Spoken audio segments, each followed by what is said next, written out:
चंद्रपुरात प्रभाग क्रमांक 9 मध्ये पाणी टंचाईचा भडका, नागरिकांचा महापालिकेला आंदोलनाचा इशारा।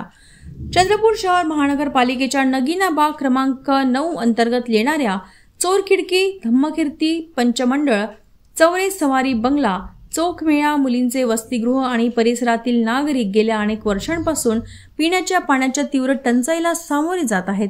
नळाला पाणीच येत नसल्याने रहिवाशांचे दैनंदिन जीवन विस्कळीत झाले आहे। वारंवार तक्रार करूनही महापालिकेकडून कोणतीही ठोस कार्यवाही होत नसल्याने नागरिकांमध्ये तीव्र नाराजी आहे। या पार्श्वभूमीवर योद्धा बहुउद्देशीय संस्था चंद्रपूरतर्फे विशेष कार्यकारी दंडाधिकारी व सचिव श्री स्वप्नील रमेशजी कांबळे यांनी महापालिकेला निवेदन सादर केले। निवेदनात नमूद करण्यात आले की पुढील 15 दिवसात पाणी टंचाईचा प्रश्न मार्गी न लागल्यास संपूर्ण वार्डातील नागरिक महापालिकेसमोर तीव्र आंदोलन करतील। सदर समस्या तातडीने सोडवावी अशी सर्वसामान्यांची मागणी होत असून आता महापालिकेची काय भूमिका असणार याकडे सर्वांचे लक्ष लागले आहे।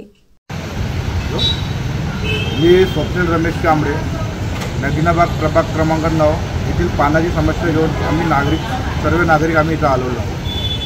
चोरखिडकी ते धम्मकीर्ती, पंचमंडळ ते चौरे सवारी बंगला ते चोखामेळा, मुलींचे वसतिगृह इथे अनेक वर्षापासून पाण्याची समस्या आहे। तरी आता आम्ही अतिरिक्त आयुक्त चंदन पाटील साहेब यांना निवेदन दिलं व त्यांच्याकडून आम्ही आश्वासन घेतलं की येत्या ऑक्टोबर महिन्यात 10 तारीखपर्यंत आमची ते पाण्याची समस्या सॉल्व करून देईल।